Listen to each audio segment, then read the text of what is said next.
The following is an Operation Podcast production.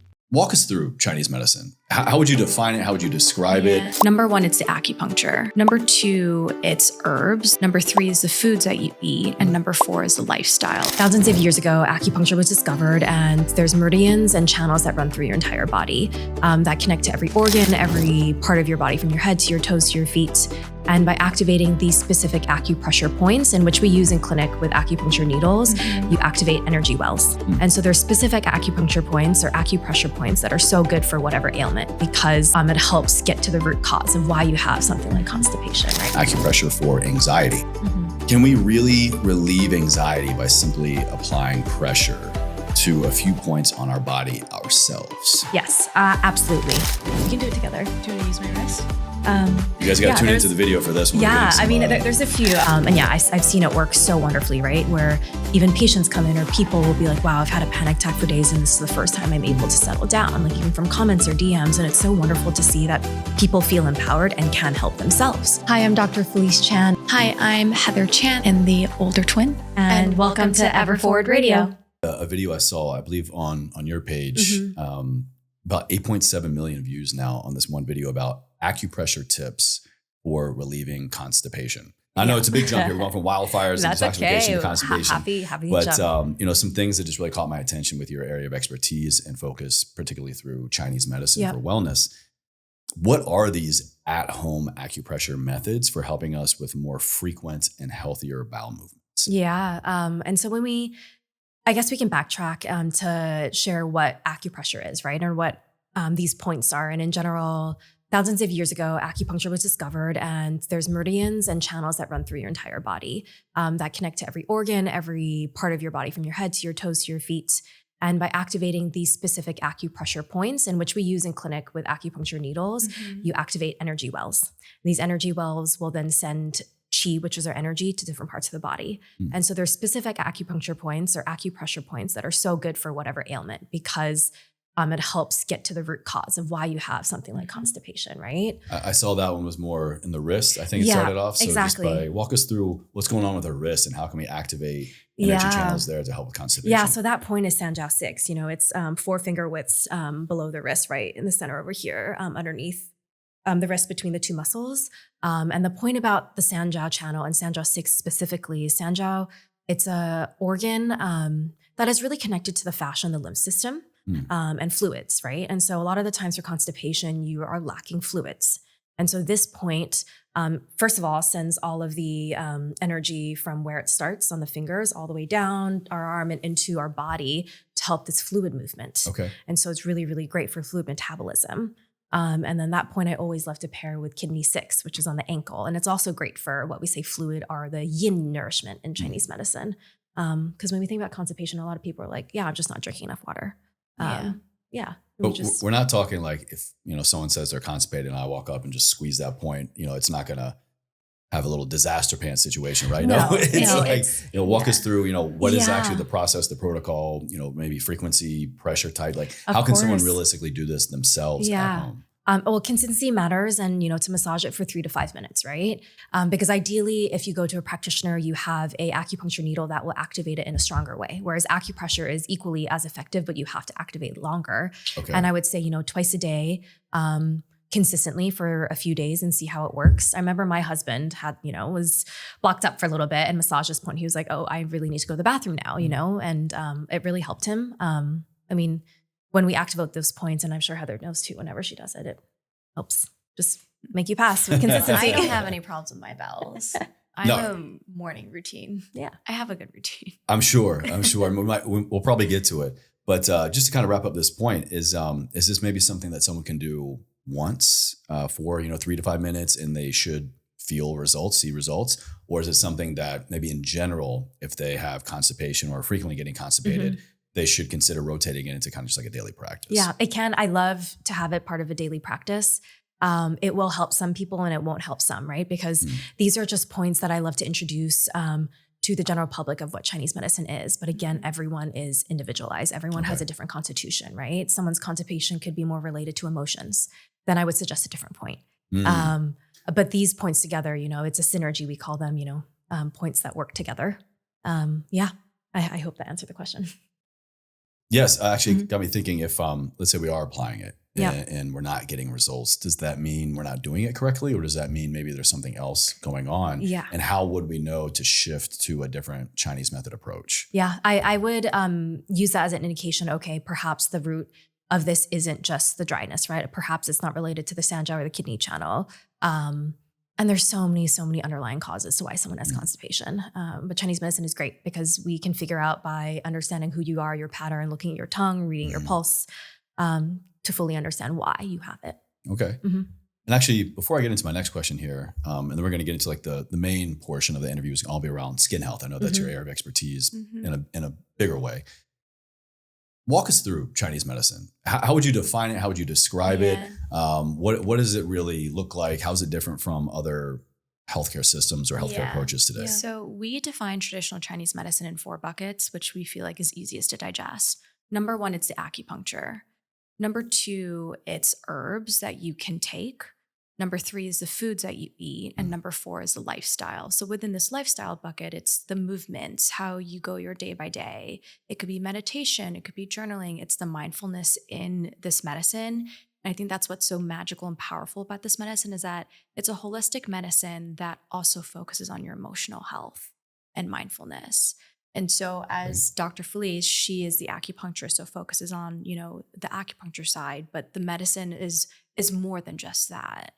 It's a lifestyle change, and it's something that we have grown up doing, and especially come to the US, have realized that we felt a little bit disconnected not being in Hong Kong. And so, Felice's way of reconnecting it is being a doctor, and my way is, sharing it through skincare. Yeah, I mean, Heather nailed it. I mean, it's interesting. It's a holistic medicine. Like whenever I see patients, for example, yes, the acupuncture helps boost imbalances back into balance, but most of the healing happens outside the clinic, right? And so then we target the 3 other facets, right? The herbal medicine, which can be prescribed or eaten as food. And food is medicine, eating whole foods, making sure that you're eating what your body needs at the moment. And a lot of the times it's warm, nourishing foods because we're warm-blooded, right? And so when we shock our system with raw cold foods, it can't really process it and absorb the nutrients to the highest bioavailability. And the last thing, which Heather talked about, is mindfulness, which I think everyone should find their type of mindfulness. Yeah, whether it's journaling, Qigong, Tai Chi from a Chinese medicine standpoint, but understanding that we need what we say that yin, which is the quiet, the dormancy in our life, right? Because we're so yoga style. Yeah, we're so activated, right? We are go. We love to work. We're kind of like a money making system here. It's a social construct. But we aren't really connecting back to the nature and us as nature beings. Yeah. And when you think about Eastern medicine and Western medicine, we're not saying that either or is better. They can come and coexist together. Yes, exactly. Right? There are benefits to both medicines, and the beauty of these both medicines that they can work together. Though when you think about Western medicine, it's more kind of like slapping a Band-Aid on a problem versus traditional Chinese medicine and Eastern medicine, where you're really going to the root cause of that issue. So it's more preventative based. It's preventative where if you solve that one issue, then the issues that come forward because of it will all be dissipated, right? So it's kind of like, it's preventative. And so I think that's what's so beautiful about the medicine. Something else kind of timely right now, as Chinese medicine practitioner and, growing up with this kind of approach to life and healthcare. Right now, we just went through politics aside, we just went through a major change, the ultimate major change in American leadership and politics, new president. And there's this new thing called MAHA, the Make America Healthy Again, excuse me. And on this board and in this organization, cabinet, whatever you want to call it, in my opinion, there's some pretty great individuals. Some of them I know, and some have been on the show. Others I'm getting new to. I'm not quite as well-versed with their philosophies and approaches to healthcare.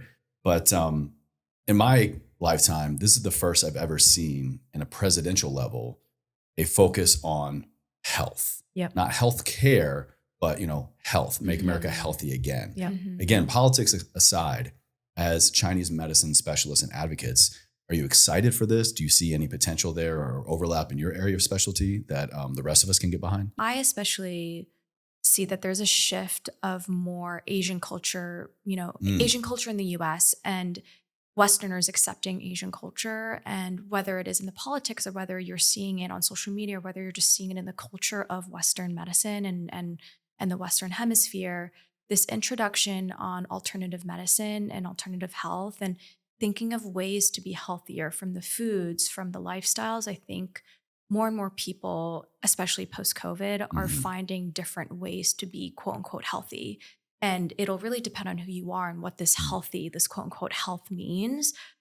But with this rise of, that campaign, it'll give Americans just a better,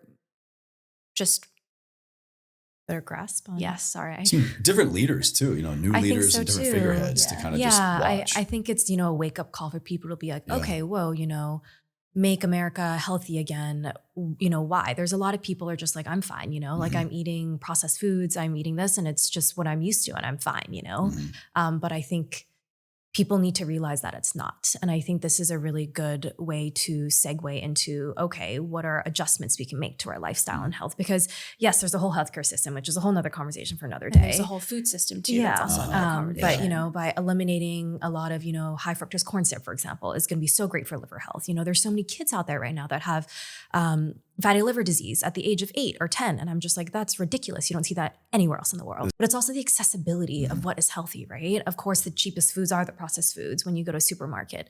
And even in California, right? Going to a farmer's market is a luxury. It's expensive, but it's how we're supposed to eat. So there's almost a backward system of how healthcare is, where it's like, you treat someone when you're sick, but how can you work on preventing all of that, right? This isn't going to affect the systemic healthcare change that America radically needs. Of course. 100%. Which I don't disagree with, but I do kind of have to advocate for, again, politics aside, this inherently can't be a bad thing. At least just having something at the top level of leadership in America, whether or not it actually amounts to anything, just to get that awareness, just to be that drop in the bucket. I believe, maybe I'm just too optimistic, it has to be a change for good or a start in the right direction. Yeah. Would you agree? Or is this just agree. It's the first step to inhibit a good mindset or just a change. Completely agree. Yeah. I mean, I think you nailed it when you said the awareness, right? It's, I think, being in LA and New York, for example, we're in a bubble of health and wellness where so many people, right. And everyone we talk to is aware of it, but there's so much of the country that isn't in tune, like a city like Los Angeles, right? Because you're surrounded by so many people talking about health and wellness and also exposed to alternative health and hearing all angles of what health is. So, I mean, for someone so high up, right, in leadership, people need to hear it that way, because how else are you going to get to them? Yeah. Love it. I'll get away from politics. It's definitely not my area. I mean, we're not. We didn't grow up here, but it's okay. Yeah. Okay, so I want to shift gears to something else that I saw very popular in your work, and that was a video around acupressure for anxiety. Can we really relieve anxiety by simply applying pressure to a few points on our body ourselves? Yes, absolutely. I mean, when we think about anxiety, it's our nervous system that is kind of stuck in the fight or flight, right? And so the way that acupressure works with specific points is that it helps reset the nervous system. A lot of the points help target the vagus nerve, which is so important in switching that nervous system. And yeah, I've seen it work so wonderfully, right? Where even patients come in or people will be like, wow, I've had a panic attack for days and this is the first time I'm able to settle down, like even from comments or DMs. And it's so wonderful to see that people feel empowered and can help themselves, right? Because if you go to have a panic attack, you go to the ER, they don't do anything, they're just like, write it off, or you can, check yourself in an inpatient and we're going to close you off to anyone visiting for 2 days. It's just like, no, that's going to make it worse, or here's a pill to take, here's a pharmaceutical to just kind of calm your system down. But again, that's a Band-Aid. So how can you really help reset that, right? And breathwork does that too. Acupressure, everything that hits that switch of the nervous system. Breathwork's incredible for anxiety and panic attacks, speaking personally. Can you walk us through what does maybe self-administration of acupressure look like for relieving or working towards relief of anxiety? Yeah, we can do it together. Do you want to use my wrist? You guys got to tune into the video for this one. I mean, there's a few. I was like, or explain it. I might do something on the face and then go to the wrist. Okay. I think one of the best is yin tong. It's right in between our eyebrows. Okay, that's vagus nerve. Exactly. Yeah. Exactly. Pineal gland too, it's amazing. And just massaging it for 2 to 3 minutes and making sure you breathe deep into the belly because the vagus nerve runs all the way down. Can you, for those who aren't watching, can you walk us, kind of describe what you're doing there? Yeah, so I'm holding, actually I like to use my knuckles because it's a little bit more firm and it's a more accurate, and just hold it between my eyebrows, and I'm moving in a circular motion, doesn't matter which way. It's all destimulate right now. Exactly. You know, we're kind of doing this and just closing our eyes and breathing into the belly because the vagus nerve goes into the abdomen, and we have to activate our diaphragm to really hit that. And that's one of the most amazing. Another one is like underneath the ears. Okay. It's Sanjao 17, and you know, the vagus nerve runs through the ears as well. So what do we do then? We just take both hands, come down. Yeah. I love to do it right earlobes? underneath the earlobe. Underneath the earlobe. Yeah, okay. exactly. Pointers. Yeah, with the pointers. And just kind of massaging the area Yeah, underneath. exactly. And massaging for, you know, And 2 to 3 minutes. Walk us through like the level of pressure.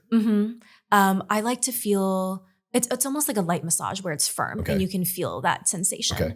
And even sometimes if you actually sit with it, you're going to feel a movement of energy through your body. That means you're, you know, getting into the meridian system and the chi system. Okay. Yeah. One that I personally like is I'm a big yoga fan, and child's pose. Yeah. But laying your head down on the mat. Yeah. And then kind of like gently rolling side to side. You're relaxing that vagus nerve again. Yeah. In the back. Yeah. In the base of the neck. You're releasing that. Yeah. Okay. I love that.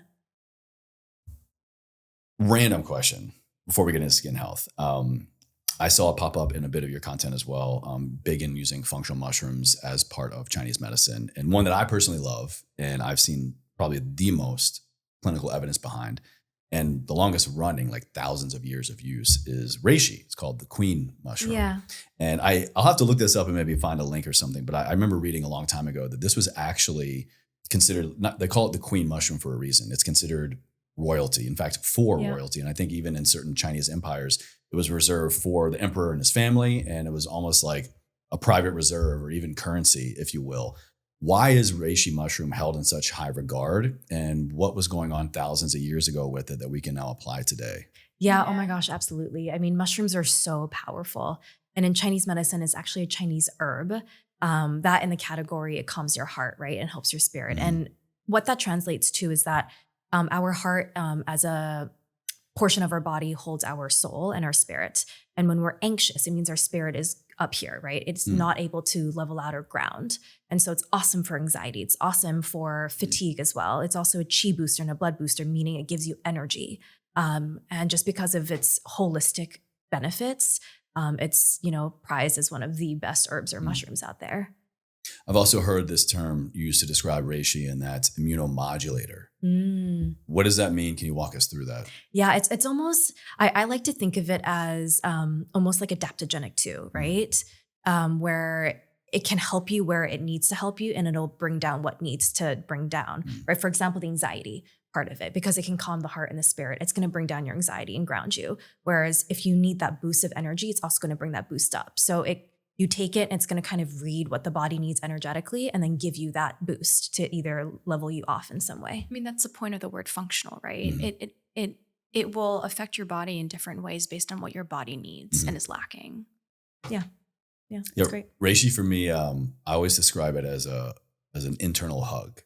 I use it predominantly in the evenings. The past year or so, I've introduced it more like earlier in the day and throughout my day for just stress management.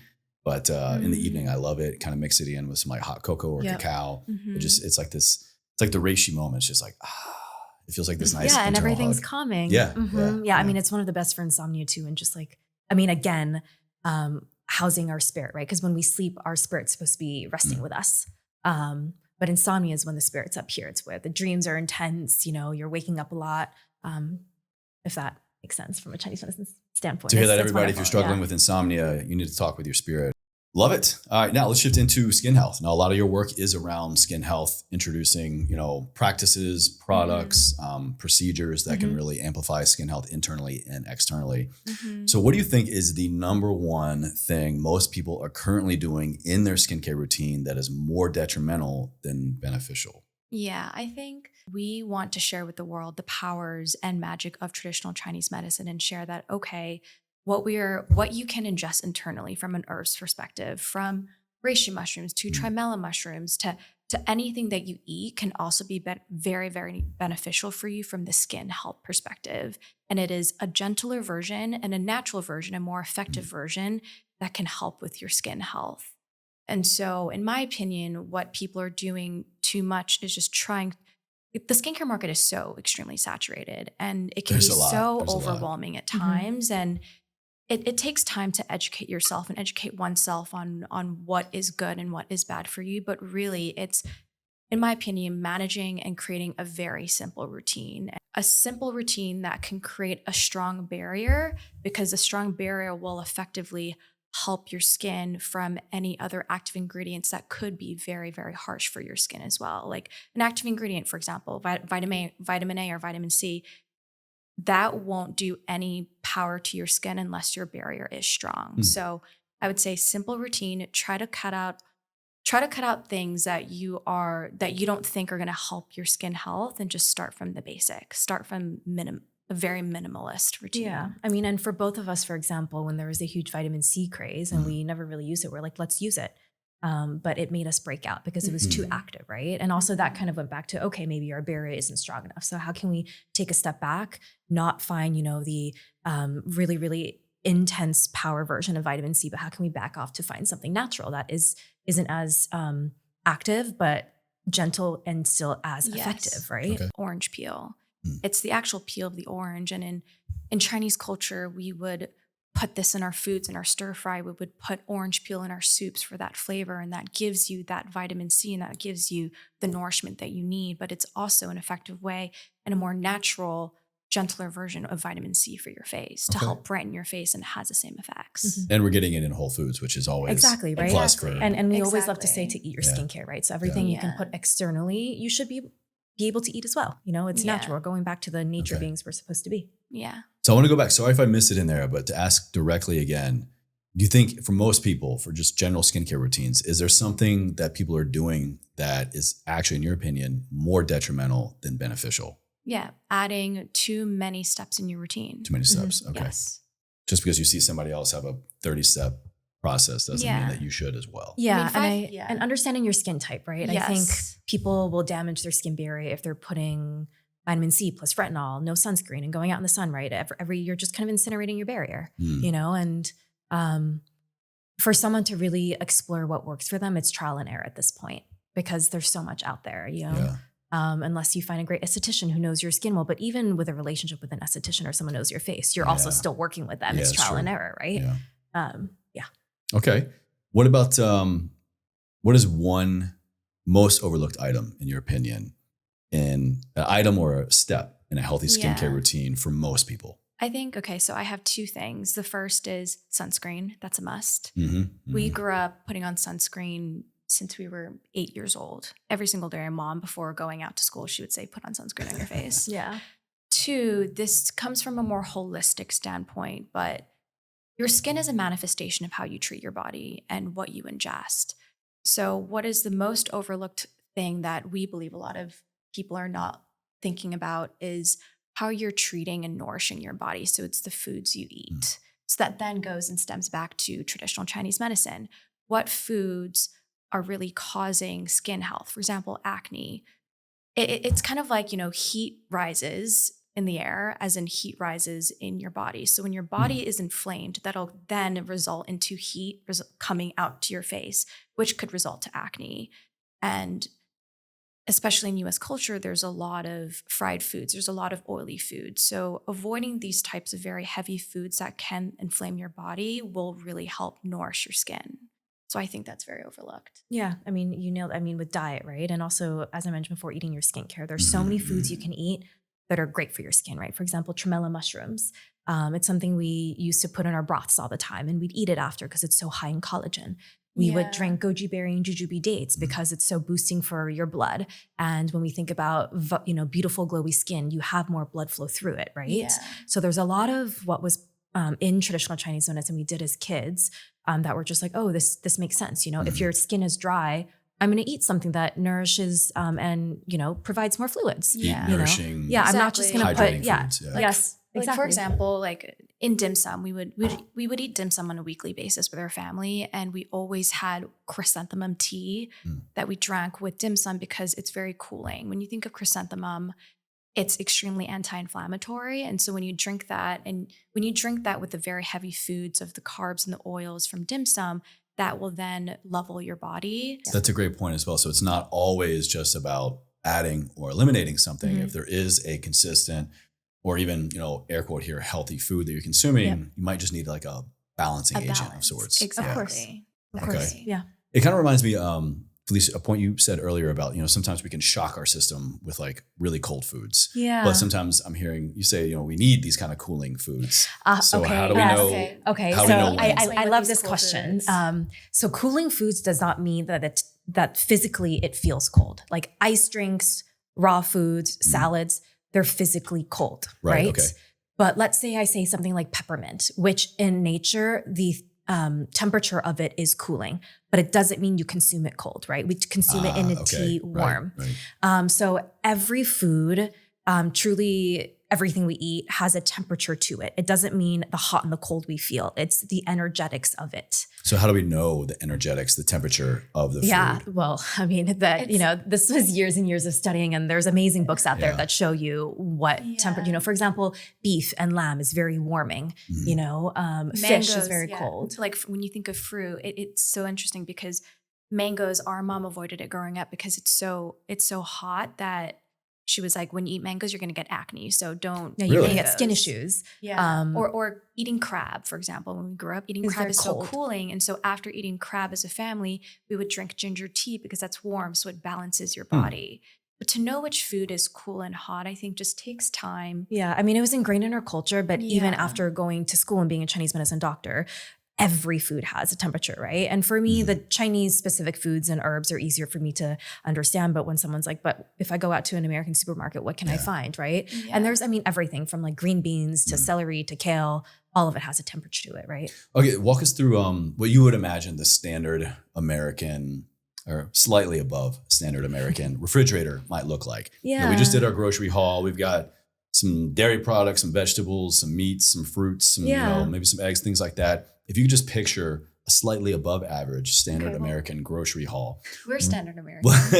What do you think someone could look at and go, all right, these are some cooling foods, these are some warming foods, just kind of begin to understand and parse those out. It's so interesting because I would love to say vegetables are cooling and meats are warming, but within the vegetable category, within the grain category, there's warm and cooling, right? And so it comes so down to like the nitty gritty. I think the best advice I can give is eat with the seasons.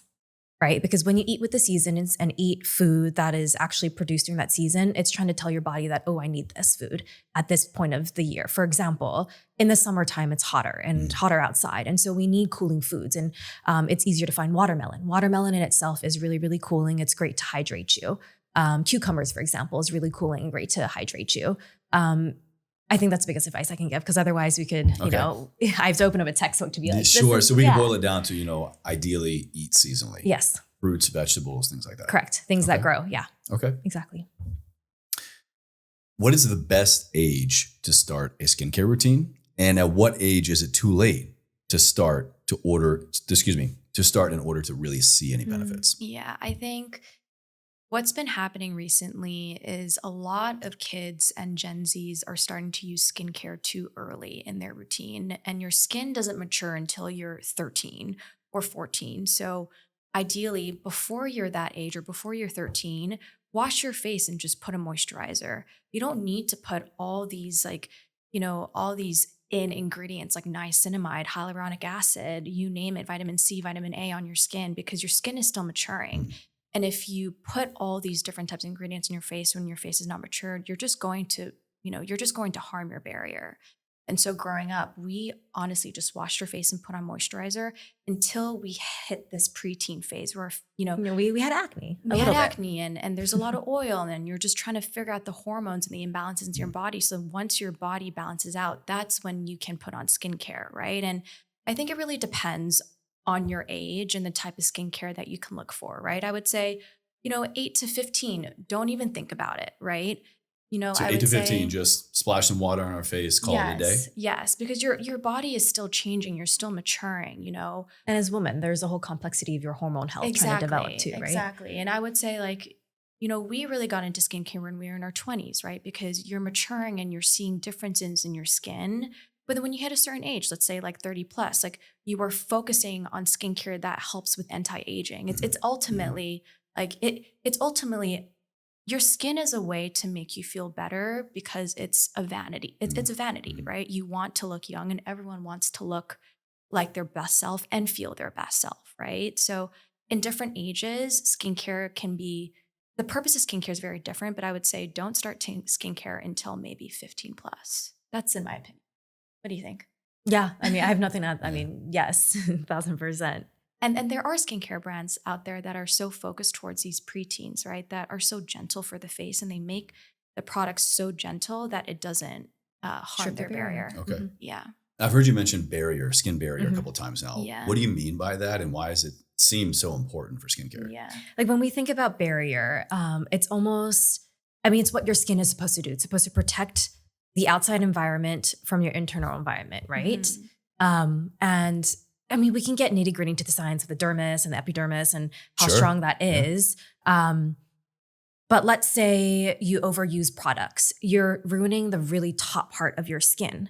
And that's when irritants will start to occur more, right? Like you're going to have maybe redness or eczema or patches or even breakouts because you completely stripped off the first barrier that protects your skin from the outside world. So let's say, hypothetically speaking, there might be some other issues going on, of course, but if we're experiencing those things like you just described, could that be a telltale sign of we're doing too much? Yes. Oh, for sure. I always say, if you're using a product and it makes you break out more, obviously it could be clogging your pores, but are you stripping your barrier too, right? And I think I had my own acne journey and acne issue too. And I tried everything, right? I was using benzoic acid to clear the acne because that's what, derms told me to do. They're like, this is great, but it's so drying and so stripping. And I learned that my acne got worse after using that. They're like, oh, but you have to. And don't we kind of hear, especially with acne or more severe skin complications, oh, it's got to get worse before it gets better kind of thing. Yeah. And they're like, oh, it's purging. I'm like, sure. But at the same time, like I had to learn. And I was thankful for Chinese medicine, right? I'm like, okay, if my acne is more cystic today, why is it, right? And we see it as cystic is more damp. Damp is something in your body that is caused by what you eat, right? It's the cold foods, it's the fried foods, it's the processed foods that all causes dampness and stagnation. And that's why it's more cystic, right? If my acne, for example, was redder and more inflamed, it's the heat that's coming up. So am I eating too many spicy foods? Am I eating too much like red meat that is hot? Like what can I do in my diet to change how my skin reflects the inside of my body? Great. Thank you. Yeah, I lost my place. Excuse me. that's okay. Let's jump here. So with skin, I think, Heather, you said it, it's really want to put our best face forward when it's all about feeling our best. So is skin health, is skin care really about looking or feeling? Feeling 100%. Yes, there's the aspect of looking, and everyone to some extent cares about that, but it's the feeling. And that's what we're trying to share, right? With our skincare brand as a traditional Chinese medicine inspired skincare line, it's all about the emotional health and the wellness that comes behind it, right? It's about putting on your skincare and finding a routine about it. It's about putting on the skincare and writing in your journal. It's just about the type of routine that you can feel with the skincare. And that's what we're really trying to share. Yeah. What about your approach to men's skincare versus women's skincare? Do we really need to draw a line in the sand and just go, skincare needs to be different for both sexes? I think, and Felice, like you definitely have more thoughts to this too, but women go through so many different changes in our hormones that your skin is a reflection of your hormone health as well. And so we just go through so many stages and so many different journeys on a day-to-day, on a month-to-month with our moods, our energy levels. So yeah, I feel like skincare, that's why skincare is so pertinent to women as well. But to men, it's still also very important. And I also think it has to do with culture. Our dad has a skincare routine. We grew up in Hong Kong. A lot of Asians and a lot of Asian men have this skincare routine because of how they feel, but also how they look, right? So I really think it's culture and what society really presents in front of you. And I'm really hoping that maybe in 10 years' time, like men do have this skincare routine because it can be very good for you. But I'm also saying that men don't need it if they really don't prefer it, right? Yeah. I mean, there's also a difference of most women wear makeup, most men don't, right? So there's the aspect of needing to like cleanse. Get it off, cleanse. Exactly, right? And I mean, now there's a shift where makeup is, so much less toxic, right? But when we think about 10 years ago, there's so much toxicity in makeup and was causing, again, all the skin barrier issues. And I think we have to, really think about that too, and the lifestyle. For example, my husband has never washed his face in his day, never used What? any, with a cleanser, like face Really? cleanser. Like he will just hop in the shower, won't Just really touch his water. face, just water. He doesn't use any skincare products, and his skin is flawless. See, And is that really crazy, or does It he's is an crazy, example right? of someone who doesn't need it? Perhaps both, to be honest. But also his barrier is so strong. Mm. Nothing is getting through that. No toxins, no environmental factors and poisons are penetrating through that skin, And so it's so healthy because he never did anything to strip it, right? But he also is in a woman with fluctuating hormone levels throughout the month, right? So it's interesting. I mean, he's just, I look at him like, okay, you're just lucky. Just whatever. Yeah, I got a friend that way, and he never washes his face. He just in Yeah. the shower, just throws some water on it, calls it a day. Never really even at night, and has no perceived obvious physical concerns, Yeah. like dryness, oiliness, breakouts, things like that. But what about from like a longevity standpoint? Let's say I'm a guy, Mhm. I am, and I don't have any major skincare issues that I want to focus on now. Convince me to develop a skincare routine that is going to be beneficial for my skin health in the long run. Well, question for you is that, do you care about having wrinkles on your face? Because skincare can also help with anti-aging, right? There's so much science backed behind that. Yeah, fair point. So, Okay. I think there's also a trend in skincare where men and women are wanting to look more natural, right? Avoiding more of the, the injectables and the Botox. And that's where skincare can come in, right? To help with your anti-aging and for you to feel and look good. So yeah, that's a question for you. Do you care Okay. about wrinkles? Sure. Yeah, right. I think, Yeah. most people would. Yeah. And again, tying back to where that comes from and longevity, right? Yes, a skincare routine is so important to help with, dark spots or, sunspots that occur, right? Because there are specific things you can put on your face, and from a Chinese medicine perspective, such as pearl powder that helps brighten these areas. Okay. But when we think about longevity and how we age, and again, our skin being a reflection of the inside of our body, we need to change the way we eat. We have to reduce the inflammatory foods, the alcohol, the gluten, the dairy, the sugar. We're going to get there. Yeah. I want to go into those key areas as well. Yeah. I mean, it's all about that, right? Yeah. And figuring out your diet, your culture, what makes sense, but how does it fit into this Western world, right? I want to go back to the male-female aspect here. Women go through a monthly cycle. Mm-hmm. Should women be focusing on different skincare routines and or products based on where they are in their cycle? That's so hard. I mean, to be honest, no, I think that's just way Yeah. too overwhelming for Okay. any women to ever approach. Like if I'm in luteal phase versus anything else, should I be focusing more on hydrating or detoxification or scrubbing? Yeah, Or, yes and no, but again, it goes back to the person and individual, right? I think it goes back to menstrual cycle. A lot of people will have PMS symptoms, whether it's irritability, mood, breast tenderness, whatever it is. But that's an indication showing that your body is off of balance somehow, and skin, again, if you break out before your menstrual cycle, what is happening in your body? It's less about, let me change my skincare routine every single week to match my menstrual cycle, but what can I do to get to the root of all of these issues and figure out why I'm breaking out, why I have these mood swings, right? Because once you get to the root, then all those cascading symptoms start to dissipate. So if I'm hearing you correctly, it might be more of what you're doing, lifestyle and nutrition, Absolutely. that just happens to manifest during a particular phase of your cycle. Correct. Not necessarily a unique skincare need Correct. during the cycle. Yes. Okay. Yeah. Okay. There's something else I wanted to go back to with the men versus women. That's where I should have made a note. Bear with me 1 second. That's okay.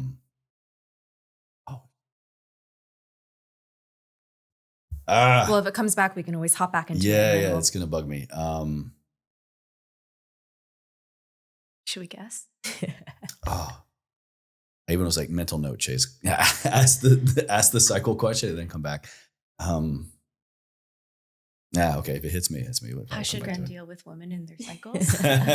Well, let's stay on track with the skin health. I don't know. Just put out the skincare needs for them. I don't know.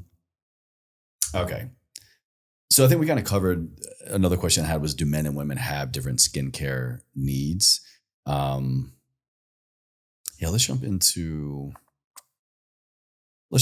actually a couple of like things that I think are pretty common people do under the perceived benefits of skin health Mhm. improvements. So walk me through collagen. What is the Chinese medicine approach to collagen? Is it worth it? Should we be ingesting it, rubbing it Yes. on? Is collagen worth it for skin health benefits or not? I'll talk about how we dealt with collagen growing up. We drank our collagen every single day, but through fresh foods. So every single dinner, we would have a bowl of soup, but it was a bowl of broth soup that our parents would make every single morning and would boil it for 3-4 hours, where they would put meat and also bone in the soup. So That's high in collagen. That's really high in collagen. Exactly. The tendons, the ligaments, the bones. Correct, everything. Everything. They Connective would just tissue, they would dump like a whole chicken in there and like dump like, the quote unquote bad parts of an animal because there's Chicken feet, right? Yeah. People are like, what is It's that? high in High in collagen. collagen. Mhm. And so that would be the base of the soup along with the herbs that we've talked about, right? And the vegetables that are also so nutritious for you. And we would drink this every single day. And this effectively like helps line your gut, but is also so nourishing that it effectively also, affects the appearance of your skin. Sure. Mhm. Yes. So Yes, that's how I we mean- grew up. Yeah. Yeah, I mean, to answer the question, yes, Yeah. the buzz around collagen, I think, is accurate, but Mhm. understanding why you need it and, I mean, incorporating it into your diet more so rather than like taking a supplement, right? And maybe a supplement is needed because you never had the food, when you were younger. And it's really interesting, especially stepping from Eastern culture into the Western world. And, there's all this buzz about supplementation. You're lacking this. But why is there a lack, first of all? Mhm. And it ties back to how you eat, right? And the emphasis. And I feel so grateful that we grew up in a culture where the emphasis of nutrition was number one. Yeah. So what are maybe, if we're going to go nutrition to introduce more collagen into our diet, what does that look like? Give us maybe top 2 or 3. We kind of hit on a couple, but, Yeah. and then also if we want to go supplements, there are a lot of different supplements and a lot of different collagen supplements out Mhm. there. I've got mine that I go to and use and recommend, but I'm curious if I want to look at nutrition for increasing collagen to boost skin health, and I want to look at supplementation. What are the best couple areas in both? Ooh, for food, I mean, Heather talked about it, high collagen meats, right? The bones. I think it's the best, right? Yeah. Through bone broth. Like we make our own broth every single day, whether it's bone broth. And I think in Western culture, there's this craze of bone broth now, Yeah. which is taken from Eastern culture, to Yeah. be very honest. And making sure that's part of your diet regularly. What about for vegetarians? or Exactly. I was vegans? going to go Yeah. there. If you don't eat that, there's so many high collagen vegetables or mushrooms, such as tremella mushrooms. It is one of the best for the skin. I No wish way, I I didn't brought it. know It looks that. like a sponge. And a lot of the times you get it dried in Chinese markets and you throw it in a broth and a soup, you soak it overnight or for a few hours and you can eat it. And it's so good. Wow. Yeah. I didn't know that. That's It's great. so yummy too. Mhm. Yeah. it And just what about reminds when me of looking at childhood. supplementation? From a supplement standpoint, like there are very good supplements out there. I wouldn't I'm not going to say a certain brand because there's Right. actually so many good ones. When Or I like dealt powders, liquids, Exactly. capsules, Exactly. For injectables. me, when I dealt with really bad gut issues, I would put a scoop of collagen powder in my coffee or tea every single morning that would help line my gut. So that was a way that I intook collagen. So, I mean, it's so subjective, right? So my recommendation is to find ways that you can implement collagen where you can actually feel a difference, whether it's in pill form, whether it's in powder form, whether it's in food form, but all the above can be very helpful. Yeah. for And you. I think, again, leading back to whether you need it, I mean, to be honest, I've never taken a collagen supplement. Really? Um, Is that by why? I just never thought I needed it. Like Okay. my body, I feel, has found its balance. Mhm. And I eat my collagen. Okay. I eat it in foods. And I think that's the best way our body can process it, right? I get it. 15 Yeah. grams every day. I was telling you the coffee, strong Yeah. coffee here, 15 grams of collagen, grass-fed, hydrolyzed collagen, Love that. like probably 5-6 days a week for 7-8 years now. How does it make Yeah. you feel? I guess it's hard because Amazing. that's amazing. I love that. Yeah, I actually, this is where I get into this dilemma of certain things that we all have our like habits and hacks, Yeah. but it's definitely part of my ritual, my morning routine, Yeah. particularly this brand, this product, Strong Coffee Company. And anytime I have coffee that's not strong coffee first, it throws me off because I do feel a dramatic difference because the collagen, the MCTs, the healthy fats, Mhm. the L-theanine. So it's got a lot of other adaptogens and functional Yeah. elements in there. So there's a noticeable change in my state of being and state of mind. Mhm. But now I'm kind of at the point where is it just part of my routine so much? And like, if I know that I did something different, if I had like an espresso or went out for coffee, I'm like, this is different. So I don't feel it, but I don't know. Yeah, no, it's so interesting, especially because now so many coffees or supplements have like 10 things in it, right? So what is it actually that's making you feel better? Is it the combination? Is it just one of it? Yeah, but I mean, it's great. I believe it's strong coffee. That's just me, but I'll sing his praises all day long. Yeah. I love that. So another thing I see a lot of people go to for boosting skin health is red light therapy. Yeah. You have these wild, crazy masks that you put on, or you're in front of a panel, or going to a med spa. Is red light therapy really worth it for improving skin health? Yeah, I mean, right now there's so much research around red light therapy, right? That it does improve collagen, that it does reduce wrinkles and fine lines. It does take consistency. I think it's amazing. However, I don't think that's the only alternative, right? I think, I mean, again, we're Chinese medicine users, where we live the lifestyle, and I'm a doctor. There's ways that are more effective. For example, cosmetic acupuncture, right? Where you actually insert needles on the face and they're so thin. People are just like, this looks so scary. Like, why would you ever do that? You don't really feel it. If you can fit 30 acupuncture needles into a hypodermic needle, like you rarely feel them. They're just used to activate certain points of your skin. And the best thing you can do for your skin health is increase the blood and what we say the qi or energy flow to the face, and also to increase collagen. And that is the best way, because you're causing the micro trauma. You're getting into, past the dermis layer with these needles. And so your body's going to produce more collagen in those areas. It's why, let's say someone with wrinkles or fine lines, will put some really, really, really tiny needles. You can't even see them sometimes on a forehead line or on, crow's feet on the eyes. And over time with consistency, they start to dissipate because it makes collagen. It sends all the inflammatory cells there, and that's where it kind of fills it out. It's so amazing. But that said, it's like all these solutions out there, choose what works for you, because there are so many different alternatives. Like we do cosmetic acupuncture, but Felice and I also do red light therapy. Yeah. Like, in studio, I'll do cosmetic acupuncture and then put red light on top of the patient, right? Like, why not? They can great. coexist together. Yeah.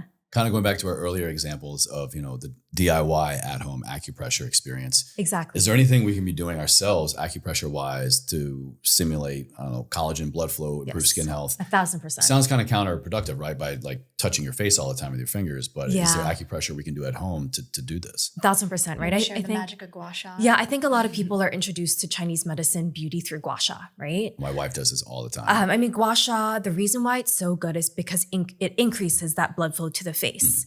And gua sha is a Chinese medicine method? Yes, it's a Chinese medicine method. Really? So 1,000 years ago, gua sha was used mostly on the body to release toxins, right? Gua means to scrape, and sha is a word to describe the redness that comes out.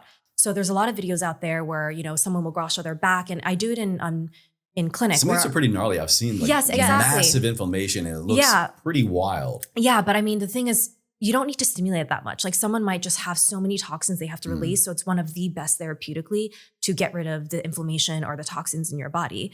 But now there's a trend of just using it for the face, right? And it is great because it increases the qi and blood flow, but you have to be careful, because if you're scraping something in your face every day, it's going to thin your dermis out. So how are you doing it? What points are you activating on your face before gua sha happens? And this is where acupressure happens, right? Yeah. And there's so many amazing points, right? I'll just point some out, right outside, large intestine 20, by your nostrils, over here. Between your eyebrows. Yeah, between your eyebrows, on the side as well. These are all recommended gua sha points. Yeah, and we have some tutorials on it too, right? Like every part of the face. There's hundreds of points on the face that are wonderful. And there's ones that I love to target that are around the eyes, the nose, that are around the ear and the jaw, because it's also where all the lymphs are, right? And we also want to drain the lymph and the inflammation. Is lymph drainage really the ultimate win here for gua sha-ing?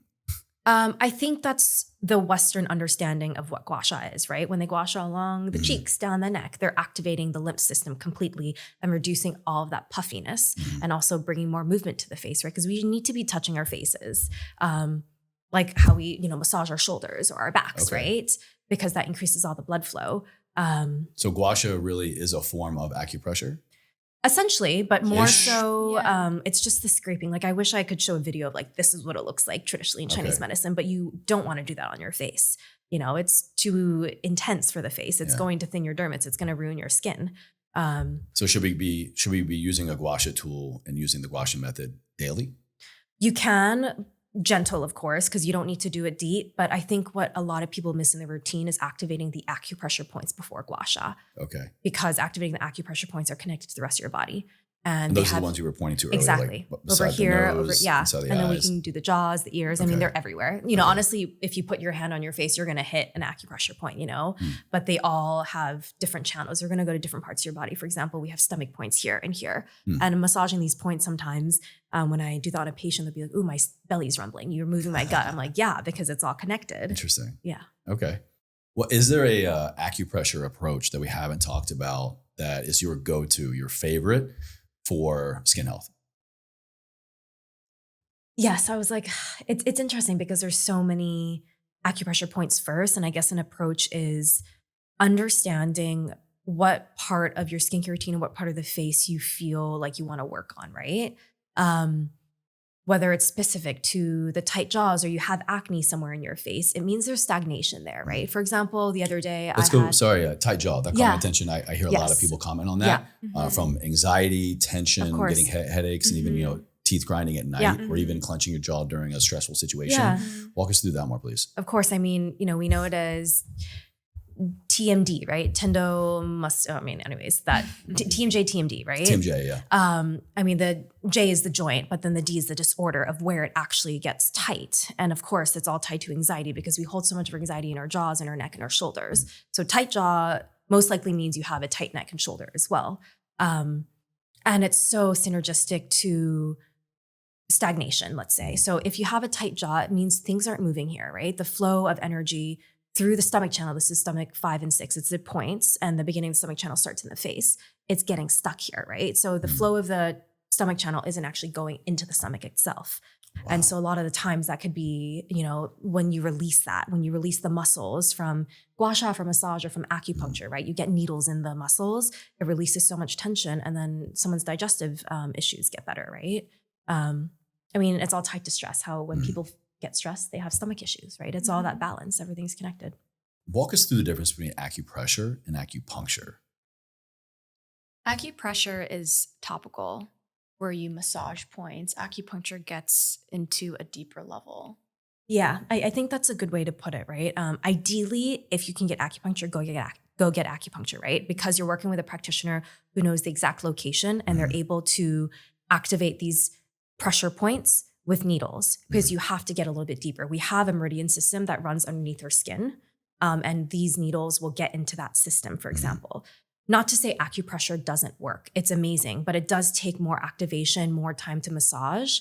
And it's really powerful for a lot of times. Like, for example, with kids or teenagers that I see, acupressure is so effective for them because we say that their chi runs more superficial and they're so responsive to that, which is fascinating. And most of the time that's what they prefer, because they're scared of needles. But it's just, you know, two different modes of medicine. But acupressure makes it accessible to everyone. Everyone can do it, right? I hear a lot of acupuncture being used when people have problems. Yeah. Myself included. I've used acupuncture and acupressure a lot. A lot more acupuncture when I was going through my military injuries and back pain and recovery and all of that. It's just like another pain management modality. Yeah. So is acupuncture really for people only when they have a health problem, such as pain? Yeah. Or why should we consider acupuncture for just daily, regular wellness? Well, before you go, Felice, because it's your expertise, but we want to debunk the myth that acupuncture is the last result to do things. It's the last result if you can't find any alternatives, right? We're trying to share that it can be the first solution that can help then prevent all the other problems that you have. Yeah. Right? I mean, Chinese medicine, as in a nutshell, it's a preventative medicine, right? You know, if you went back thousands of years, you would get Chinese medicine and acupuncture or herbal medicine to avoid certain ailments, right? Because we're so used to, okay, you are sick, you are coined sick, you have PCOS, you have arthritis, you have whatever. That's the Western diagnosis of it. But on a balanced scale, there was so much time in between this part of where you were diagnosable that you could have brought yourself back into balance where none of these ailments would have happened. And that's the premise of it, right? So in a perfect world in the future, I would love to see acupuncture and Chinese medicine as a part of someone's wellness routine on a weekly basis, at least, right? Or on a monthly basis. Tune your body, right? You can go on a monthly basis, you go on a weekly basis. Even if you don't think that you have issues that are so apparent, it will help balance your body back to that balance form. Yeah, where you can heal to the most optimal level, right? Because sometimes people will come in and be like, I don't need acupuncture. I'm really healthy. I'm like, great. Right, I'm glad you right. feel that way. But let me look at your tongue. Let me feel your pulse. Like Let we me can show find, you where you're wrong. I mean, it's less about like Room for you're not improvement. healthy. It's more so Yeah. I'm going to share with you some imbalances, right? Whether it's your gut, whether it's your sleep, and we can try to fix that so it doesn't get worse in the future, right? And that's a huge part of wellness and being Yeah. proactive about your health Exactly. in general. Yes. It's just because you might quote unquote not have a problem now, that doesn't mean there isn't something underlying. You know, people Oh, for don't sure. just all of a sudden have a heart attack. It's a Yeah. lot of telltale signs, Yes. symptoms, biomarkers, feelings that, you know, if you get a pulse on, quite literally, then you can get ahead of, right? Yeah, I mean, it Yeah. even gets back to, cancer patients too, which, is such a touchy subject because, I mean, it's such a horrible disease and it's so sad, but there's so much time before it does develop for the most part, right? Whether, for the most part, it develops later in your life. And that's where I'm talking about it. And there's so much imbalance there. And again, goes back to the imbalances caused by how you're eating, but also emotions, right? The emotions are the center of how our body changes physiology, right? Our physical body responds to every emotion we feel. And that's something we have to address and what acupuncture Chinese medicine is great for too. Okay, I'm going to stay here for a little bit Of longer. course. Through the lens of Chinese medicine, how would you describe or how would you kind of clinically define this emotional approach to our healthcare? Such To like the Western healthcare system right now. Yeah, I mean, because think about it. Let's say, the person listening, watching right now, Yeah. they go to their doctor, whether it's for an acute issue or just their general physical annual checkup, which you should be getting an annual checkup, everybody, I believe.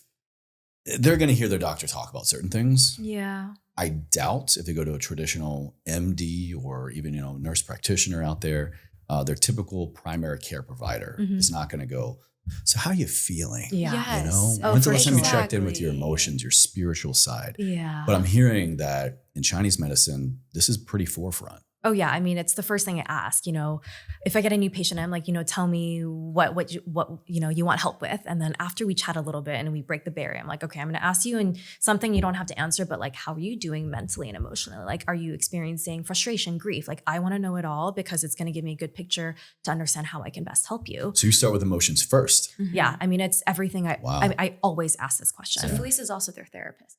Oh my gosh. Yeah. We have great conversations Yeah. and I sit there sometimes for 45 minutes just listening because people, I realize, they're not given the floor to speak about their health a lot of the times, especially when they're confused. You go to a Western doctor, you're in for 15 minutes to do whatever, and then you leave even more confused. that. You Yeah. typically don't really talk about it. You Yeah. don't talk about your emotions. They really I mean, just they want us- dismiss it, but it's not that Western is bad. It's just more so it's a different outlook of what medicine is. They're very compartmentalized, right? They're very much like your lung is, unhealthy, your heart's unhealthy, go see a cardiologist, go see an ENT. Whereas Chinese medicine, we look at your body holistically. We look at everything as connected.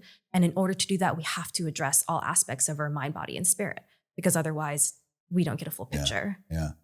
I want to ask a couple questions around, your Chinese medicine approach to what I think are some common ailments out there. So what would you do if someone presented, I've got heartburn? What's the Chinese medicine approach to dealing with, alleviating, even getting rid of, if possible, heartburn? Yeah, I mean, heartburn, I always go back to where's that coming from? It comes from the gut, right? I'm not going to just look at the heart, for example, because it's something that is causing it. So the gut and emotions. And in Chinese medicine, we see heartburn as a pattern called rebellious stomach qi, for example. And the energy of the stomach is supposed to go down, right? We digest the food and it goes down into our intestines. We absorb it or we, defecate it out, whatever it is. But if we can't do that and there's some energy that is stagnant in our stomach, it's going to come back up, right? It's the heartburn, it's the burping, it's the vomiting. So what here is causing that, right? It could be the way you're eating. Of course, it could be imbalances in stomach acidity, which Chinese herbs are great for. But again, going back to emotions, I'm like, are you really stressed? Like, are you stressed before you eat? Are you sitting down and regulating your nervous system before you have food? Because try that, it could completely eliminate it, which, a lot of the times is the cause. What about headaches? I suffer from frequent headaches, migraines. Yeah. What does That's a Chinese big medicine hold in one. store That for is me? a big one. So many root causes to headaches, right? Person A versus person B with a headache will not be the same root cause. It could be an excess, for example, like someone who's eating a lot of spicy foods, someone who's very angry. We say like liver anger. They have a lot of outbursts, right? And they have a headache that way. And their face usually is red versus someone who could be a woman, they're a little bit anemic and theirs is a deficiency headache, right? They get headaches after their period, every month. It's again, finding the root cause. And of course, in Western medicine, an Advil will help dissipate it because it's, a painkiller and essentially. But why is that happening? I think is really important. I think it would be helpful if you share. It's like, okay, if someone doesn't want to take Advil or a pill to help with headaches, what's the alternative? I mean, the alternative is, speaking to a holistic doctor, obviously a Chinese medicine doctor to find the root cause, right?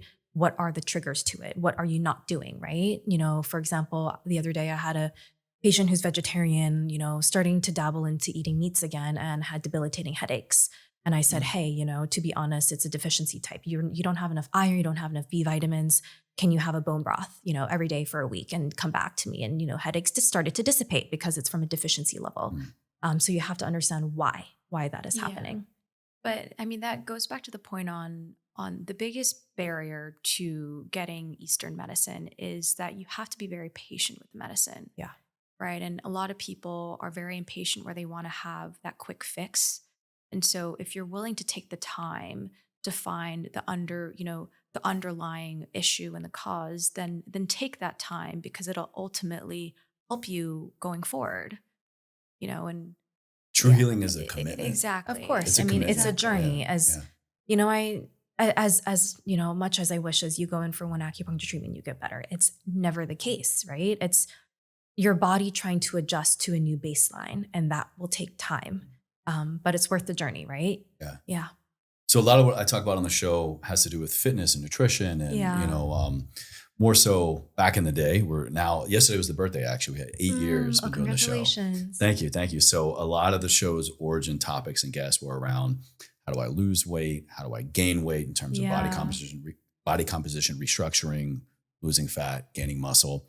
Is there a Chinese medicine approach to losing weight loss, healthy weight loss? And is there an approach to getting more fit, exercising, bulking up, adding muscle? Yeah. Do you have anything to say? Yeah, from a Chinese medicine perspective, we avoid any type of diets. We aren't believers of the keto diet or, no carbs diet. We really believe in a balance, just a balanced, holistic type of approach to food, right? Because if you, for example, take out carbs for a month, your body just won't be able to understand it when you then bring it back into your body, right? So we're all about a balanced eating as well as balanced movement, right? And it depends on the movement. Felice really loves yoga and Pilates. I go to the gym and I lift 3-4 times a week, right? So it's a type of movement that works well for your body, but avoiding all types of diets and just eating very consistently and healthy. Yeah, clean, nourishing and foods. Whole foods. And I think going back to like losing weight, gaining weight, why in the first place are you gaining weight, right? And in Chinese medicine, it's really tied to our spleen organ. The spleen is the first organ that receives our nutrients.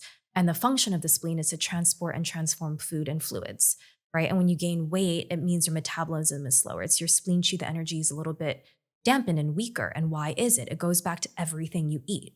For years before someone, is gaining weight, they're doing something to their body where their metabolism is off. Or maybe it's someone who, was born and they were, having trouble losing weight. It's again, a deficiency in some of their organs. And you can tonify that, right? With acupuncture, with herbs, the food you eat that are all spleen tonics, for example, and tonify the energy of it.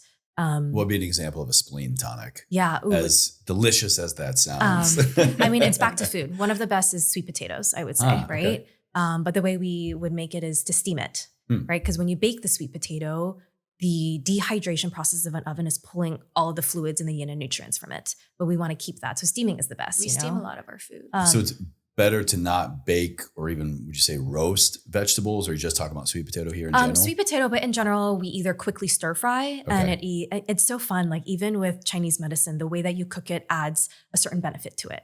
Like if you stir fry with ginger, for example, it's more hot and invigorating. It's great for winter months because it's warming, right? where you steam or broil something or, you know, put something in a broth. It has a whole Right. different component in how it's giving energy to your body. Okay. Yeah, but we love steamed sweet potatoes. It's a spleen tonic. Yeah, it brings you up. And another one, for example, is ginseng, which we all know, right, as a superfood. It's great for our digestion. It's great for energy. However, it's not something that someone should be taking in a capsule form every day. Because not? it's the temperature of it is warm and can be too hot for some people. So people would be like, oh, you know, I started feeling certain ways. I started getting heart palpitations. And I'm, you know, I'll be like, From too much ginseng. yeah, for too much Wow, ginseng, wow. right? Because again, everything is a balance. You know, it's Yeah. my vision of supplements or Chinese herbs. You need it because you need it. Like it shouldn't be taken on a daily basis because you see a trend online. Yeah. Is it the right thing for you? Like don't take anything and everything in excess, right? It's for example, like probiotics. I needed it at a certain time and a certain point in my health journey. And at this point, like Felice and I were talking about it a couple of weeks ago, but I felt like the probiotics were actually doing more harm to my imbalances in my body. And so I stopped it. Why? What did that feel like or look like for you? It came with acne on my forehead because I just have like ongoing gut issues, right? And that came as tiny dots on my forehead. And I found that when I then canceled out these probiotics, my skin got a lot better and Which my gut. sounds kind of counterculture. You hear a lot of Yeah. people, I mean, pushing a lot of postbiotic, probiotic, you know, gut health in general. So I'm hearing it kind of had the opposite effect on you. Yeah. Yeah. And I mean, as you said before, when you needed it, right? Like you take all these supplements and in order to boost something your body is missing. But in reality, after that, your body wants to start to produce it by its own, right? Like a healthy body, you don't need anything. You don't need any Right, supplements, yeah. right? It should be at its most healthy state. But most people aren't. Like we aren't even, right? We live in a modern world and we're full of external factors and stressors and whatnot. So how can we find that balance? Like I also needed probiotics when I had my acne journey. It was kind of an indication of, ooh, my gut health is a little off. Let me start this again. But I took it for a little bit and I haven't taken it for years and it's been fine. Wow, years. You don't hear that too often. Speaking of, let's kind of jump into staying in the world of skin health here, but the Chinese medicine approach to acne. Let's kind of, you know, keep that lens on when we're talking about acne and skin health. What do you think is the number one biggest contributor for most people for developing acne? And what are the different types of acne that we might experience? Emotional and what you eat. Yeah, 100%. I think it goes back to that. I mean, I think there's two buckets, right? A lot of people who suffer from acne if they're younger teenagers, but I'm going to segue into adult acne, right? There's a huge population of most women and men who develop acne in their late 20s. And why is that happening, right? Yeah, you typically think acne is going through puberty, teenager. Yeah, They which I'm always just like, you know say- what? It makes sense. Get Their it bodies over are trying to with. get used to it. But, you know, a whole nother conversation of what medication they put on, whether on birth control. But I'm going to shift to this adult acne, which I experienced myself, right? Post-birth control for a decade. I was like, I need to get off this. My mind and body have to communicate again. And I am in a happy relationship. I'm stable. I don't need to be on birth control anymore. And I feel grateful to be in that position. But the biggest contributor was emotions, right? Stress. And in Chinese medicine, stress impacts your liver detoxification processing. And it's so important, right? Acne is some type of stagnation, something that your body can't purge out. And it's getting stuck in your body and it's literally coming out your skin to get rid of. It's You know? it's the inflammation that's happening in your gut and in your body that is then rising. And it's right? just trying to escape out of Yeah. you, right? And then again, what Heather said before with heat rising, that's one common cause and root that I see, right? It's heat rising. And a lot of the time it's emotional related. Like if someone is so stressed, all their emotions are stuck inside. Like you can physically feel it. They're like, oh, I feel it in my chest and my diaphragm. And so when energy is stuck here, heat's going to rise, right? And they usually have cold hands, cold feet, but, you know, hot face, hot body. And we need to, suggest or share, you need to figure out how to move all of this stuck emotion, you know, whether it's breath work, whether it's mindfulness, whether it's movement. Yeah. But I mean, the type of acne that she's talking about, right? That and the solutions is the cystic acne, the more long-term acne that takes months to heal. When you talk about like, you know, acne that rises, that appears on your face, that you can then settle after a few days, right? That can also be caused by skincare that does clog your pores, right? So then again, it becomes a subjective decision on what kind of skincare helps and doesn't help your skin, right? Okay. So there's so many different types of acne that you need to think about, short-term, long-term, but really we feel like the solution is how you treat your body from a holistic standpoint. Yeah. I mean, and back to, again, like the quality of acne, whether it's a long-term, right? Like whenever I see a patient, I look at the color of it, whether it is cystic or not, because not all the time it is cystic, because cystic indicates some dampness in the body. Where on the face are you breaking out to, right? Because every part of your face, again, is connected to an organ and channel. You know, the cheeks a lot of the time is the lung and the liver, literally the points of the That's face. why I said my forehead then connected to Yeah, my your gut. gut. Yeah, it's gut. Yeah, Exactly. The jawline, you know, a lot of it's connected to the uterus and kind of the lower part of her body. So that's why people are like, it's hormonal related, right? Yeah, I hear that a lot, especially in females, kind of like around the jaw and mouth line. Yeah. Is always like, oh, my hormonal acne. Yeah. Acne. Yeah. I mean, so it's fascinating from a Chinese medicine perspective. You know, there's face mapping and face reading of acne, what happens. And, you know, for me, when I developed it, was my cheeks, as my lungs and liver, and I wasn't able to detox of that. You know, my immune system was lower. It was post-COVID as well. You know, I got COVID, I got sick, and then I had acne. So, you know, it's fascinating to be able to pick out, okay, what exactly is happening in your body. I can't see inside your body, but what is the external part of the body showing me? Is there a different approach, or would you take a different approach to, let's say, if someone is trying to heal their facial acne versus acne somewhere else on their body? You know, shoulders, chest, back, things like that. Yeah. Because you can have one without the other, or both, unfortunately. Yeah. Is there a different approach for depending on where it is on the body? Yeah. I definitely approach it differently, right? Back versus chest versus face. It indicates what organs are imbalanced, but also the quality of it, how long it's been happening. You know, so it's pretty nuanced, but it's very informative. Pretty easy approach there. So it'd just be where is it, and then you would kind of develop a unique approach. Sorry if I kind of I don't know if I was looking for more. No, it's okay. Sorry about that. that. Yes, I mean, it's where is it, but I mean, a lot of the time when someone comes in for acne, we chat for 30 minutes. I'm like, what else are you doing? Like, what other imbalances are you having? Like, are you sleeping poorly? Are you not passing bowel movements every day? Do you have some constipation or loose stools? Right? What's your eating habits? Yeah, what are your What's eating habits? Yeah, I mean, and I guess it is more complex. I can't really give, if you have back acne, you know, it's related to gut issues. If you have forehead acne, you know, it's GI issues, because it's a little dependent on who that person is.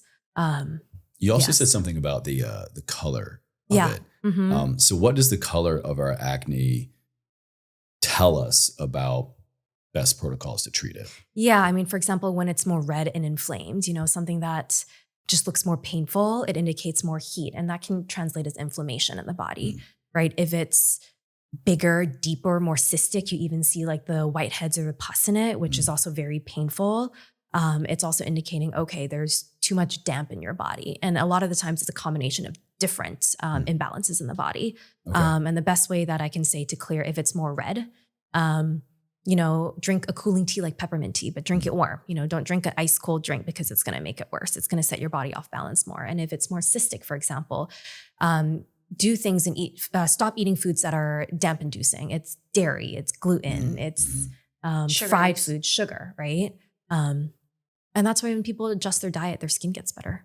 Yeah. Typically, yeah. So maybe the solution is just not eat anything in America. No, it's the whole foods, right? It's just focusing on whole foods, cooking your foods instead of, you know, finding something that's already made, make it yourself, right? Like a pasta sauce, go make your pasta sauce with tomatoes. Yeah. You know, make your own soup instead of buying a soup in a can. This has been fascinating. Thank you all so much for your expertise and shining lights on different parts of our health and wellness through the lens of Chinese medicine. I have one more question before we get to the final question. Yeah. And so, you know, nowadays, you know, myself included, I've gone to clinics, I've done at-home blood draws, labs, biomarkers, you know, whether it's through just an annual physical or, you know, biohacking or whatever it is, just to kind of get that next layer of looking under the hood, so to speak. I want to get my A1C. I want to get my cholesterol, my testosterone, vitamin D, omega-3s. I've even done full exhaustive genetic testing where it's, you know, a 40, 45-page report. And we go through it for hours. Very eye-opening stuff. Now, that is all pertinent to your personal goals and why you're looking, what you want to work on. But is there something that we can be looking for in terms of a biomarker? Would you ever recommend someone getting labs, blood tests, if we want to approach, let's say, you know, skin health? Or is there a place for that in Chinese medicine at all? It's interesting because I don't think lab results, and I do look at it sometimes, will change how I would help someone from a Chinese medicine perspective, right? Really? I mean, it's completely two different medicines. I mean, Western is amazing because it's compartmentalized and it's nitty gritty. You get down, you kind of, you know, dissect it with a microscope. but Chinese medicine looks at your body holistically, right? And so yes, perhaps I'll get a lab test that says you're low in iron. It's going to match the theory and the pattern of, okay, you're blood deficient in Chinese medicine. So I'm going to treat you the same way. It's more of a, okay, maybe it's solidifying the pattern that I have figured out or we have found out in Chinese medicine, but it doesn't change it, right? It's again, two different modes of medicine that run parallel, but they can integrate, but it's not necessary. So I'm hearing you say it's really kind of just two different ways of telling the same story. Yeah, exactly. So if I got labs drawn and my, I showed a high A1C, my 3-month average of my blood sugar, which is a precursor most likely to someone becoming type 2 diabetic or a lot of other metabolic disease. Just kind of paint that picture for everybody is, my doctor or my health coach or whoever, or even myself, I would go about a certain protocol. Based on a high A1C, lowering sugar, lowering carbs, maybe, introducing a longer fasting window, certain things like that. That's interesting. What would you do? How would you know, maybe without getting my A1C biomarker, that I should go about similar things? Yeah. So A1C is all tied to metabolism. And again, I'm going to bring up the spleen organ again, because the spleen is so important. The spleen is a hot mess express. It sounds like for a lot of people. It's an organ we talk a lot about in Chinese medicine. I think you need to explain what is the spleen? That's been coming up quite a bit. It's different in Western. Yeah. I mean, I think it's almost synergistic to how Western medicine sees the pancreas, if that makes sense. Okay. Where it's so important for metabolism and processing. But in Chinese medicine, it is the first organ that receives food. And that's so where when we get our insulin exactly. get into metabolic problems. So when like someone A1C. has A1C levels that are, imbalanced or off of normal or a little bit too high, I'm already going to, see a patient and they're probably going to feel fatigued. They're going to probably already be bloated. They're going to feel lethargic. Their energy levels aren't there. They're probably not eating a good breakfast. They're probably not eating 3 times a day or a protein-rich breakfast. There's a lot of these telltale signs already where I can see someone's spleen is deficient. They might have water retention in the legs. They might have other issues related to digestion, even brain fog, right? All of those are signs that the spleen organ is weaker. And again, the lab results are just going to be a confirmation that, that's what's happening, but it again won't change how you approach it from a Chinese medicine standpoint. But not everyone feels those symptoms when they are running a high A1C or a high fasting blood sugar. And unfortunately, in those situations, that's when people just wake up literally one day and they're diabetic or they're pre-diabetic. So if they're not symptomatic with those things you just mentioned, just to kind of go a little bit deeper with you. No, thanks for asking that. To be honest, I don't think they're asymptomatic. I think they have, people aren't learning to understand what symptoms or what patterns in their body are showing off balances, answer. right? I love that answer. Yeah, so but your body is so responsive and it's so informative. But I think a lot of people just haven't learned how to read their body and how they feel. I mean, it could be even something as nuanced as, I always feel tired after lunch. It's so normalized, but your glucose levels are spiking in the morning and then they're dipping, right? Yeah. And they're just like, it's just because I'm tired. I have to drink coffee in the afternoon. And it's something they're like, everyone around me is like that. It's fine, and so perhaps they're not aware that their body is a little bit off of balance. Totally agree. I think a lot of people don't know what good feels like because of things like that, because of it's your nature, nurture, environment, just the way people do things. So you kind of you've come to accept the way that you feel is the way that you're always going to feel. But when in fact, if you really pull up that hard mirror, or even just log feelings and activities and food throughout the day, not from like a manipulation standpoint, but just becoming more aware. Yeah. Getting to know your body is incredible. The body will always be your greatest coach, your greatest healthcare provider. Yeah. And I mean, tuning into how you feel at different moments of the day. Yeah. It's our greatest gift, right? We have this body, it's our temple. And it carries us through our entire life and we have to treat it like we care about it. It carries us. Sometimes it feels like I'm carrying it. We got to help each other. True. Yes. Oh, for sure. Well, this has been very eye-opening, very informative. Thank you both so much for coming on and talking about a lot of unique and common healthcare concerns and just daily wellness habits through the lens of Chinese medicine. Where can my audience go to connect with you, to learn about you more? Everything's going to be in the video description box and show notes, but if there's one spot, where should we go? I would say from a skincare perspective, we are very heavy and active on Instagram. So our handle on Instagram is Moonbow_skin, MONBOW. And then for more expert tips from a traditional Chinese medicine standpoint, it's definitely Felice's handle, Felice.acupuncture. And I mean, and both platforms share Chinese medicine where Moonbow Skin is more skin health, right? You know, it's like teas you can drink, acupressure points you can press for skin health. Whereas my channel is just kind of everything all bundled up to lifestyle and wellness. To where I pulled a few of these questions from the kind of just constipation like one. the biggest hitting stuff. Yeah. Exactly. Yeah. Here in Los Angeles, Southern California, a lot of us are going through still really poor air quality conditions due to the just crazy wildfires. So in situations like we are now in here in Southern California, where the environmental air quality, I say environmental meaning both inside your home and out, I think at this point, has been significantly compromised. What should we do to protect our health? And what are some things maybe you see people doing that actually have little to no impact? Yeah. Oh, that's an interesting one. I think the two musts on my side is wear a mask. Even if you don't think that it's protecting you, it is protecting you, especially when you're outdoors, and then air purifiers indoors. I think those are the two musts that everyone should have in LA right now. You don't know. I mean, all the toxins in the air are going to stay in the air for longer than people think it will.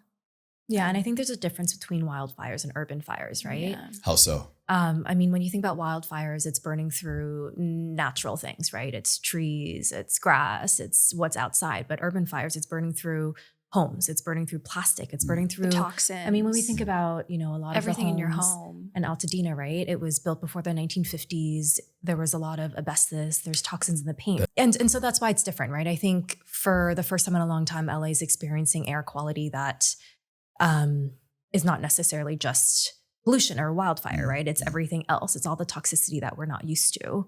And I mean, Heather nailed it with how you can protect yourself when you leave the home, but also how you can clear the toxins in the air in your home. But there's also so much you can do to protect your lungs, right? And from a Chinese medicine standpoint, you can eat to protect your lungs, and you can drink teas, you know? And in Chinese medicine, when we think about different organs, the color of the lungs is white. So when we think white foods, mushrooms are amazing.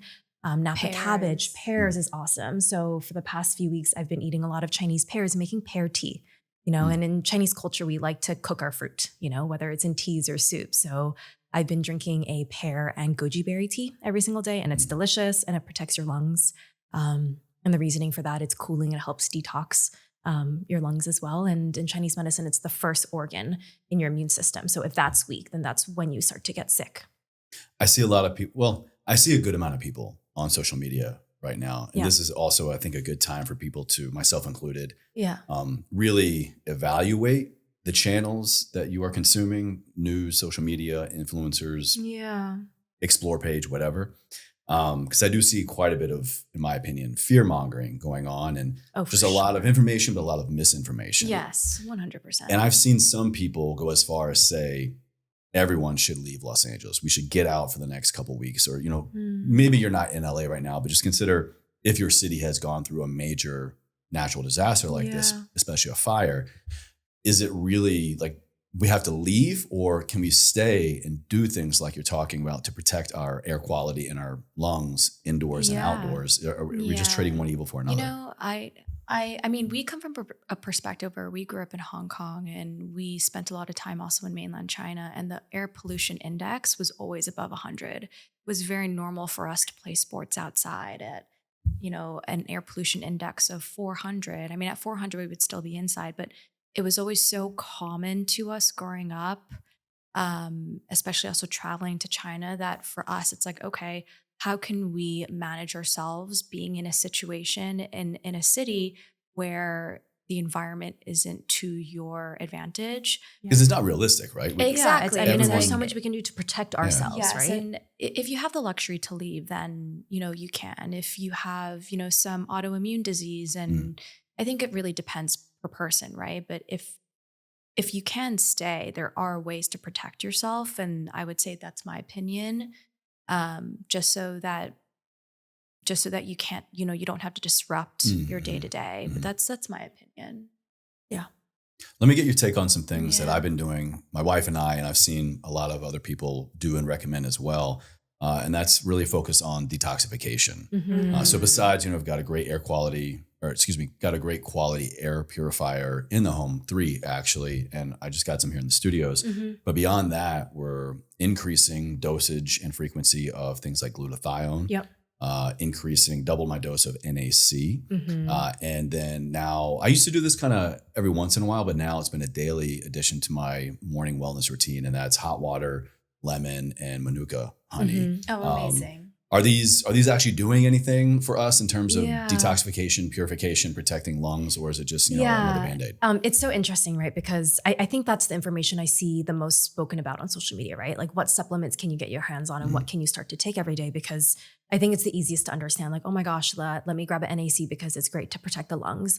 And I think there's, high buzz about NAC, glutathione, omega-3s. NAD. NAD, everything that in general, it's going to help the inflammation in your body and reduce inflammation. And there's certain things you can do to actually target detox, right? And detox happens through the liver for the most part. And so there's detoxing teas you can drink, right? Or even adding chlorophyll to your water. And detoxing teas could be, nettle leaf, chrysanthemum. Chlorophyll's a good one. I forgot about that. Or even dandelion root, right? So these are all amazing teas also in Chinese medicine that go to the liver. Like the energetics of the herb itself go to the liver and help detox and clear it, right? And when we think about inflammation, it's some type of heat that's kind of stuck there, it's built up, and you need something that's opposite in temperature, which is a cooling, like peppermint, for example. So peppermint would be good in a situation like this when we're trying to detoxify. Yeah, the body, exactly. the lungs, Yes, the because liver. it goes to the liver, it's cooling, and it's the opposite of what inflammation is, which is heat Mhm. in Chinese medicine standpoint. Okay. Yeah. Well, I see a lot of people amplifying their sauna use, IR sauna, dry sauna, and even supplementing that sauna use with activated charcoal. Yeah. You're looking for a good Yeah. binder Yeah. agent Yeah. going into. Yeah. Is that doing anything really Yeah. in a situation like this? Yes, I think so. 100%. I'm a big proponent of infrared sauna or any type of sauna to detox, to sweat out. Though I have to say the amount matters, right? You don't have to be doing it every day. I think for women, a few times a week or a couple times a week is all you really need. I've seen some patients where they've gotten sicker because saunas make them too weak. And in general, their Really? constitution is already too weak, right? We say in a Chinese medicine standpoint, they're in a deficiency state. And they've come in sicker after a sauna session. So my last question, this is great. I get 2 interpretations today. So ever forward, every guest, every topic that comes on the show is meant to help me and my audience tap into unique areas of physical, mental, emotional, and spiritual well-being to remind us of things maybe that we need to come back to or learn something new that we can apply, that we can test to help move us forward in one of those areas of our life to keep living a life ever forward. Heather, how would you interpret that? What are those I was words actually mean to you? thinking about this during the entire podcast. Being like, oh, I gave you a little cue ahead of time, so no. sorry about that. I have this, I'm sure that everyone can agree, but you overcome problems every single day, every single month. And it's how you overcome these problems and how you act upon it. So to me, when I think about Ever Forward, it's about overcoming these problems with grace and overcoming these problems with balance and your approach to solving these problems. And it's doing it with a very positive mind because everyone lives with problems and overcomes issues, and life is a journey of problems. So how can you solve that? Do it with grace and do it with a positive mind. I love that interpretation. No, that was Thank great. Thank you. Life is nothing but Wow. problems. It's how we manage them and how we overcome them. Exactly. Yeah. It's so funny Felice? because mine is so different. this is the yin and yang and the twin. Well, the this twin is the baby relationship. twin. Yeah, of course. Yeah. She doesn't have as much life experience. She has a minute That less was than you. why. Yeah. Of course, I'm going to tie it back to Chinese medicine, but this is my approach. Yeah. So here it goes. I see Ever Forward as movement, right? Which is the opposite of what I say stagnation. And She would say that, right? yeah, and stagnation and stillness, I'm not and surprised. and being afraid of change, right? And just like in the body with movement, there's like a old saying in Chinese medicine is when there is movement, when there's qi and blood movement, there's no ailments, nothing will happen. But once there is stagnation, once things get stopped and blocked, ailments will come along. And I think that is a really profound saying that not only works for our body and health, but just how we approach life in general. We, again, back to your obstacles and solving problems, we always have to just keep moving forward. I'm pretty sure this is not a Chinese medicine quote, but a common one for me at least. And that's a body in motion stays in motion. Ooh, I A like body that. at rest stays at rest. Yeah. Similar, premise to, It's Yeah. it's the same fundamental ethos. I think so too. Yeah. Yeah. I love that. Well, thank you all so much for coming on. Great interview. This was incredible having two experts in different walks of life of Chinese medicine and, business and skincare. So I wanted to get in a little bit more into like the business side of things with you. I know that's more the hat that you wear, but maybe next time or something. That's okay. There's always time for more. I mean, we can talk and talk and talk, but yeah. Amazing. So I'll kill the interview portion there. Lastly, I need to get that little intro clip. Please. Perfect. So I need to tighten this table. It's a little wobbly. So I'll have you both, Felice, maybe go first. We just look, I guess, at this guy. Okay. The far right. So I'll have you just look directly into it. Yeah.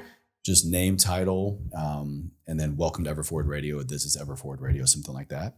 And I'm just going to grab this cup. Of course. Okay? Yeah. And clean up the shot a little bit. And should I shift them like? Yeah, actually, good call. Thank you. Yeah, just like that. Matthew, how does that look? You still good? And Good. while you're doing that, I'm going to grab my phone. I get a little side Perfect. BTS angle right here. Just let me know when to go. We'll do 2 shots each. Great. 2 takes just to have Great. it. So just introduce yourself, introduce the episode. Wait, well, pause, sorry. Yeah. Introduce episode. Do I say I'm on Welcome to Everforward? Everforward. Yeah, welcome to Everforward. Yeah, well, actually, good call. So I have 2 of you. Let's do this. So introduce yourself, Yeah. name, title, and then maybe collectively, welcome to Everforward Radio, something like that. Yeah. Everforward Radio. Everforward Radio. Perfect. Yeah. We can say that together. Yeah. We can just let's do 2 clean cuts of just introduce yourself, and then we'll do Okay. the mashup. Okay, Perfect. great. Cool. And very cool. Whenever you're ready. Hi, I'm Dr. Felice Chan. I'm co-founder of Moonbow and founder of Felice Acupuncture. Hi, I'm Heather Chan, co-founder and CEO of Moonbow and the older sister. And welcome to Everforward Radio. Sorry. That's I thought okay. that was a That's different. okay. I thought that was a different shot. What do you think? Yeah. We'll do another one. Oh, sorry about What do that. you think together? We I think can we say should it do it together. The whole thing? Okay. Okay. So we'll do it Okay. again. So I'll Okay. start, you go, and then we'll say it together. Wait, hold on. I need to rethink what I'm saying. No, that was perfect. Okay, the older twin. I said older sister. Okay. Okay. No, we're good. and then after that, just welcome to Welcome to Everforward Everforward. Radio. Do I Okay. need to also angle this? Is she good there? Is Heather good over here? Can you Look at the camera phone. Good positioning? Okay, cool. Yeah. Okay. All you, whenever you're ready.